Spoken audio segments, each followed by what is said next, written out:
Assalamualaikum warahmatullahi wabarakatuh. Berjumpa lagi bersama saya Reza di kelas tambahan. Episode kali ini saya akan membahas mengenai desa wisata dan juga peluang terhadap industri pariwisata. Kenapa harus membahas mengenai desa wisata? Karena di sana ada berbagai macam peluang dan juga manfaat yang bisa kita optimalkan. Salah satunya yaitu adalah bagaimana kita melihat desa dan budaya memiliki potensi yang sangat luar biasa.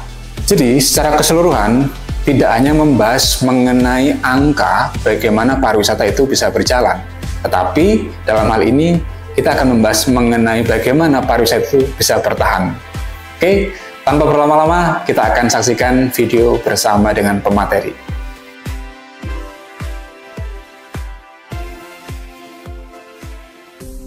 Assalamualaikum warahmatullahi wabarakatuh, Bu Endah, gimana kabarnya? Waalaikumsalam, alhamdulillah ini lagi sehat pokoknya, ceria. Oke, baik Bu Endah, ini kita hari ini hadir di podcast kelas tambahan begitu, dan kebetulan ini juga ada support ruangan yang bagus. Oke. Nah, perkenalan dulu mungkin Bu Endah bahwasanya beliau ini merupakan salah satu dosen senior di destinasi pariwisata. Kalau pengen tahu namanya siapa, namanya adalah Dr. Sri Endah begitu. Nah, beliau ini aktif dalam kegiatan desa wisata, Bu. Iya, pendampingan desa wisata. Pendampingan desa wisata, oke. Baik Ibu, karena ini adalah podcast perdana untuk teman-teman yang ada di dalam kita membahas mengenai pariwisata. Kita mau mengawali dulu deh, Bu. Sebenarnya kalau di dalam destinasi pariwisata, peran dan urgensi pengembangan desa wisata itu apa sih sebenarnya, Bu? Ya, jadi sebenarnya desa wisata itu bukan hal baru ya. Jadi kita itu 5 tahun itu intensif dikembangkan, 10 tahun itu sudah mulai tren gitu ya, sudah mulai ada tren. Kenapa desa wisata? Karena ternyata potensinya itu sangat besar gitu ya. Kalau kita lihat data ya, misalnya jumlah desa di Indonesia itu hampir 84.000. 84.000 tuh. Belum yang tidak terdeteksi ya? Terus kalau di Jawa Timur itu sekitar 4.000 sekian, 4.019 desa saja. Nah, yang sudah masuk kategori desa wisata itu di Jawa Timur itu mencapai 603. 603 yang ada di Jawa Timur. Yang di Jawa Timur saja. Itu yang sudah terakomodir dalam webnya Jadesta ya. Jadi yang sudah masuk kategori baik itu rintisan, berkembang, maju maupun yang mandiri. Oke. Itu yang tercatat. Nah, kenapa desa wisata? Karena desa wisata itu sebenarnya modalnya sudah ada. Nah, jadi nggak perlu dibikin bangunan baru, membuat apa yang baru, karena modalnya itu adalah apa yang ada di desa itu sebagai daya tarik. Dan setiap desa itu pasti punya value, punya keunikan. Tiap desa itu berbeda. Nah, sehingga pilihannya jadi banyak. Kayak apakah gitu. Alasan itu karena memang peluangnya sangat besar untuk perkembangan industri pariwisata, jenengan ngambil konsentrasi desa pariwisata? Apakah itu alasannya, Bu? Selain karena itu, sebenarnya kita itu ada challenging ya. Sekarang itu wisatawan itu udah mulai bergeser gitu ya. Keinginannya kalau dulu itu orang bersenang-senang, berwisata ke pantai, ke gunung, bla bla bla. Kalau sekarang itu orientasinya adalah mencari makna, value-nya. Jadi ketika berwisata itu harus dapat sesuatu, nggak sekedar seneng, nggak sekedar melihat pemandangan indah, tapi dapat value, misalnya bagaimana belajar tentang filosofi hidup masyarakat desa, tentang kehidupan di desa, belajar tentang kesederhanaan. Nah, itu sekarang justru yang dicari. Seperti itu. Karena mungkin mereka pun juga bosan ya dengan aktivitas rutinitas mereka di kota masing-masing. Dan butuh keseimbangan hidup. Butuh keseimbangan hidup. Oke, baik Ibu. Karena tadi kita sudah mengawali beberapa pembahasan, kita spillkan sedikit gitu ya. Bahasa hari ini adalah pertanyaan berikutnya itu yang sering muncul mungkin di benak teman-teman ataupun di benak saya adalah apa sih definisi dari desa wisata itu. Ya, desa wisata. Jadi sebenarnya ada dua istilah gitu yang seringkali itu overlap gitu ya. Ada yang namanya desa wisata, ada wisata desa. Nah, desa wisata dan wisata desa. Nah, itu seringkali dianggap sama, tapi sebenarnya itu beda. Ya. Kalau kita bicara wisata desa, itu adalah objek wisata atau destinasi wisata yang ada lokusnya di desa.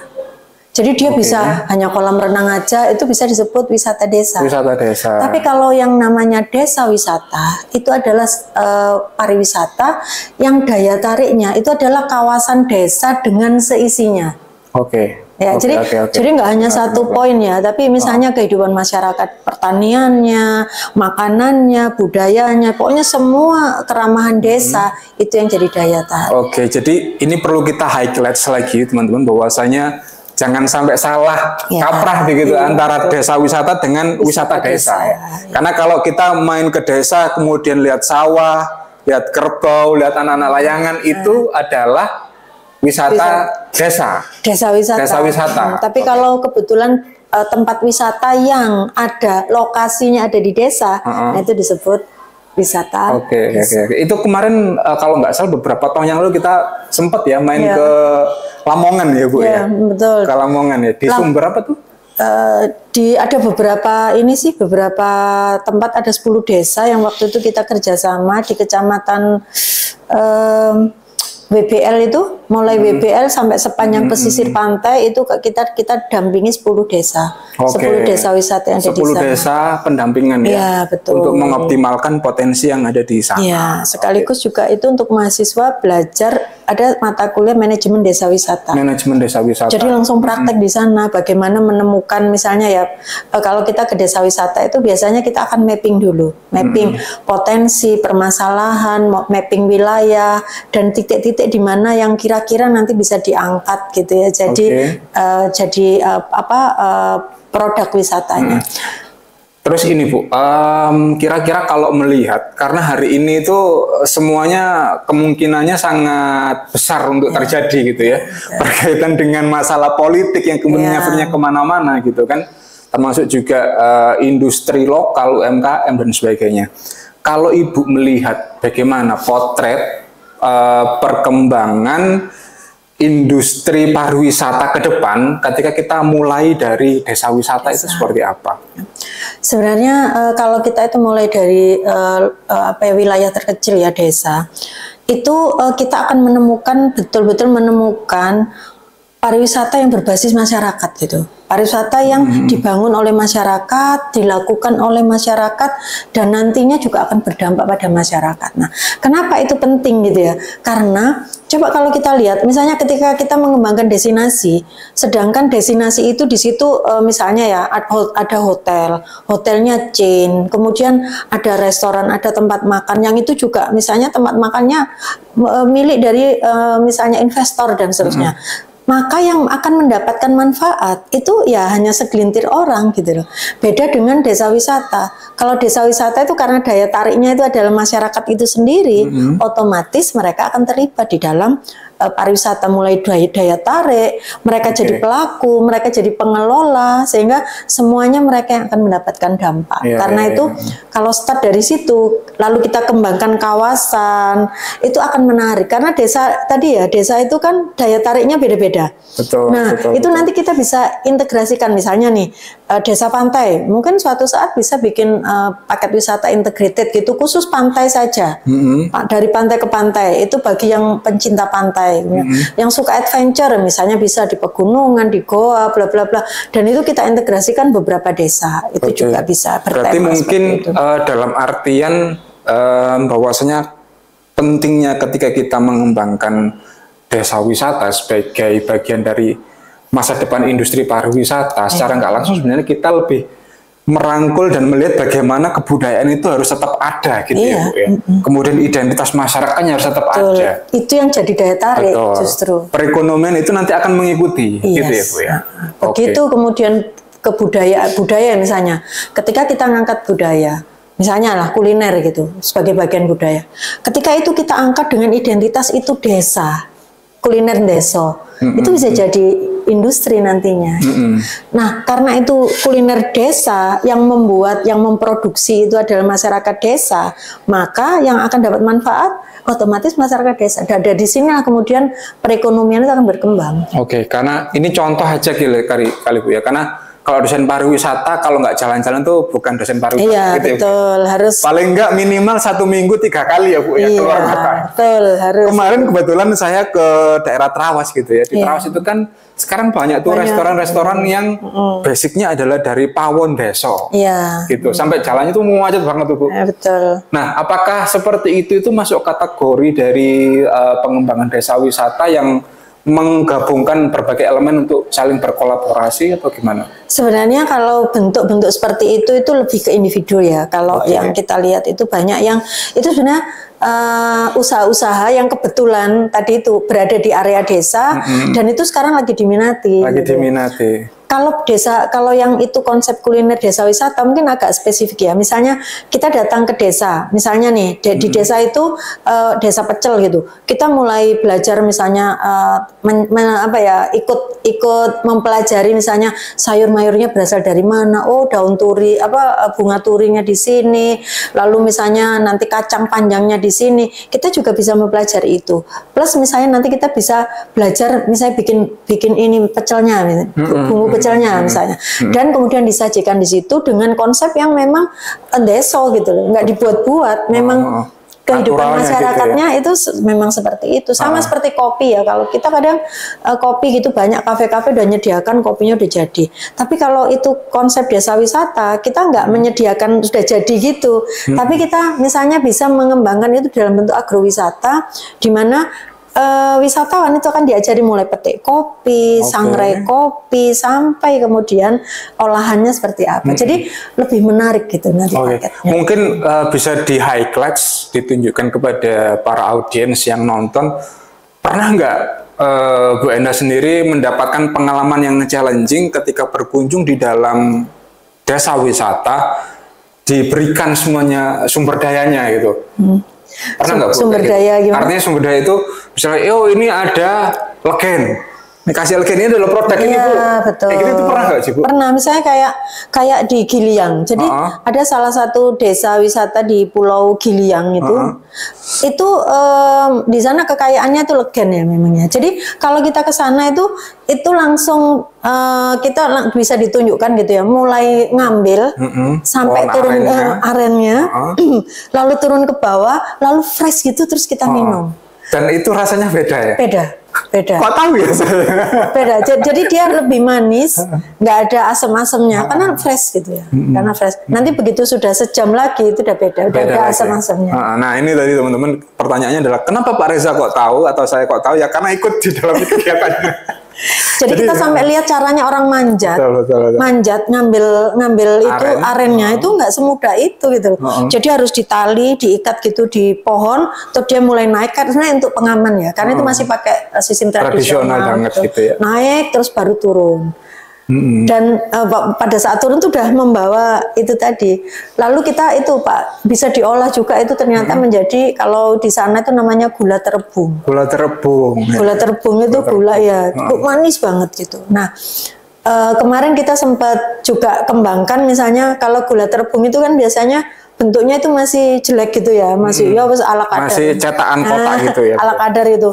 Terus kita coba misalnya kalau itu di blender gitu, di chopper gitu, jadi sudah jadi lebih halus sehingga itu lebih mudah digunakan. Iya. Nah, ini kita lanjutkan lagi ketika tadi kita sudah banyak membahas mengenai peran, kemudian definisi dan sebagainya. Sebenarnya kalau Bu Enda sendiri melihat bagaimana sebenarnya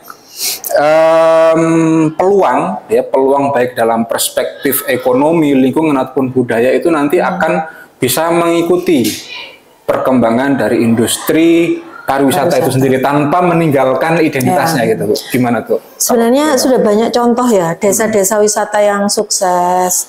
Seperti desa Kemiren yang ada di Banyuwangi, itu desa yang betul-betul apa adanya. ketika kita datang, kita disuguhi misalnya dengan rumah adat, kita disuguhi dengan keramah taman masyarakat, menyapa, menyajikan kopi, dan itu memang keseharian masyarakat gitu. Nah, itu nanti suatu saat akan jadi industri ketika satu ada paket wisata. Jadi penting produk desa wisata itu salah satu yang membuat itu bisa berkembang jadi industri pariwisata itu adalah ketika produknya jelas. Jadi kalau bisa desa wisata itu punya paket wisata itu banyak, nggak cuma satu gitu. Sehingga istilahnya kalau ada istilahnya palu gada, apa-apa yang lu minta gue ada gitu. Misalnya dia bikin paket training, dibikinin gitu. Jadi sangat mungkin gitu paket training itu nanti dilakukan di desa. Paket misalnya spot tourism bisa, misalnya nih sepedaan di desa atau jalan kaki, terus nanti singgah di rumah warga minum kopi sama camilan, itu akan jauh menarik. Jadi saya juga ingat nih bahwasanya mungkin kalau mengaplikasikan dari peluang aspek ekonomi, lingkungan dan budaya. Kalau kita di Osing itu kan ada kopi ya Bu ya, namanya istilahnya adalah sewu kopi gitu kan. Terus juga ada bagelan tuh Bu. Ya, kue. Itu kue bagelan ya. Atos itu dicelup-celupin di kopi. Nah, itu jadi mungkin sesuatu. salah satu dari lokal wisdom di sana juga ya Bu ya. Betul. Jadi itu kalau dalam perspektif budaya ataupun kalau dalam perspektif lingkungan mungkin saya pun juga dulu pernah ke sana. Jadi karena lingkungan itu memang lingkungan yang family ya Bu ya, yang tradisional, jadi kita harus menyesuaikan, nggak boleh ngomong sembarangan gitu. Jadi harus jaga etika ketika di sana. Orang desa itu kan ramah ya, ramah tamah gitu. Kita pun juga harus bersikap sama. Akhirnya di situ nanti ada proses pembelajaran tadi itu. Itu yang disebut transfer knowledge-nya di situ ya. Disebut mendapatkan value di situ. Jadi orang nggak sekedar berwisata seneng bla bla bla, tapi juga mendapatkan nilai, termasuk nilai filosofi kehidupan masyarakatnya. Misalnya masyarakatnya mereka itu sederhana banget. Bahagia itu sederhana, ya itu benar-benar misalnya kayak sudah nanti duduk dulu minum kopi dulu, itu setiap rumah kalau kita datang itu mesti kita dikasih kopi gitu. Kopi cangkir istilahnya itu saking ramahnya gitu kan Bu, ya? Dan itu memang nggak dibuat-buat, memang keseharian mereka seperti itu gitu. Oke. Terus ini Bu, kalau dilihat bahwasanya tadi kan sudah ada peluang sebenarnya. Kalau melihat tantangan juga, karena peluang dengan tantangan itu kan nggak bisa kita hilangkan begitu ya. Jadi berjalannya ya beriringan gitu.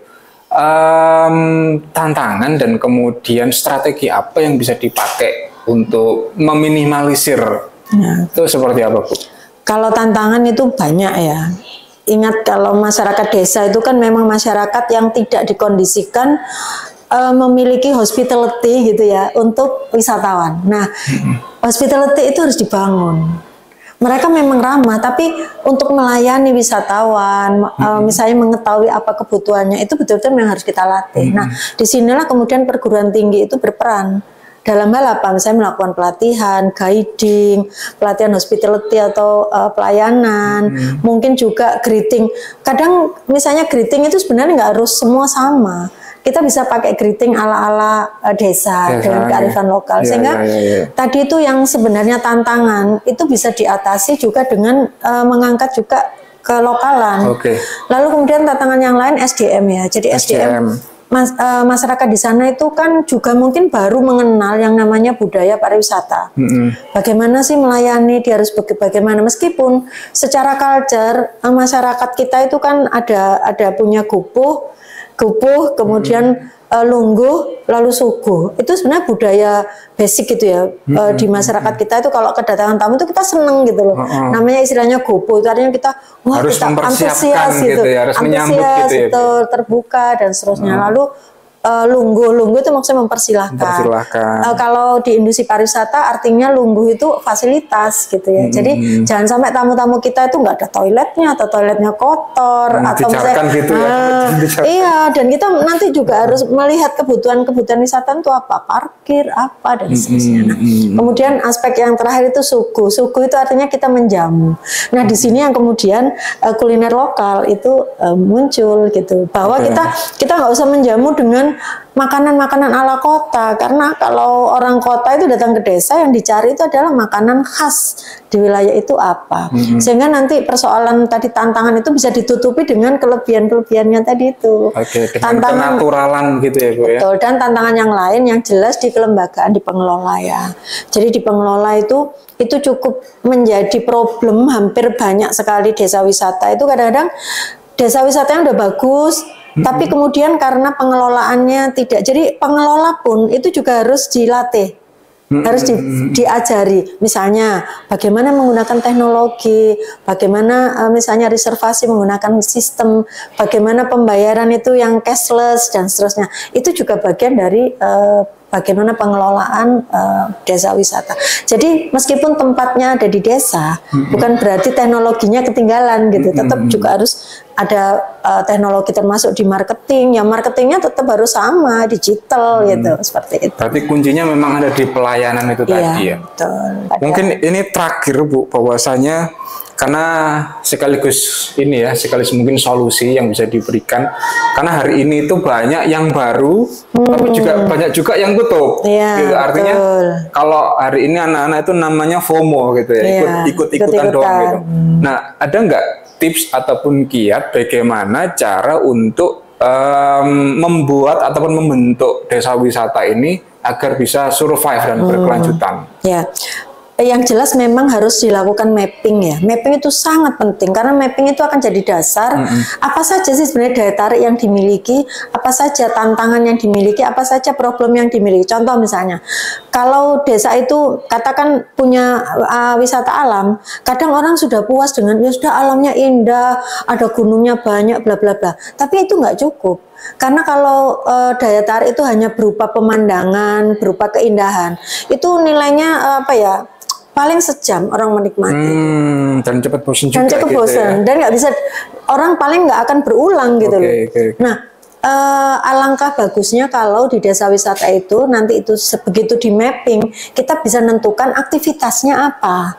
Misalnya ada pemandangan, oh berarti kalau ada pemandangan aktivitasnya bisa macam-macam, bisa misalnya apa itu keliling, tapi dengan background pemandangan, bisa juga kegiatan training atau kemudian kegiatan cooking class, tapi di alam terbuka. Tetap memanfaatkan keindahan, tetapi ada aktivitasnya, sehingga orang itu bisa berlama-lama di sana. Kemudian yang ketiga yang jelas tadi itu harus punya paket wisata. Dan paket wisatanya itu harus beragam, sehingga misalnya ada, oh ini paket wisata untuk edukasi, untuk anak sekolah ada sendiri, untuk keluarga ada sendiri. Jadi, bisa pakai itu pun juga nanti akan menentukan marketnya ya, marketnya Bu, ya? Betul. Gitu. Baik Ibu, terima kasih untuk pembahasan ringannya. Nanti kalau memang responnya bagus, mungkin kita akan buka kelas gitu ya Bu ya, untuk kita diskusi lebih lanjut, dan kemudian memang butuh untuk dipraktekkan secara real dan langsung. Saya rasa itu materi Bu yang bisa kita sampaikan kepada para audiens. Terima kasih sudah mengisi di kelas tambahan Bu. Assalamualaikum warahmatullahi wabarakatuh. Waalaikumsalam warahmatullahi wabarakatuh.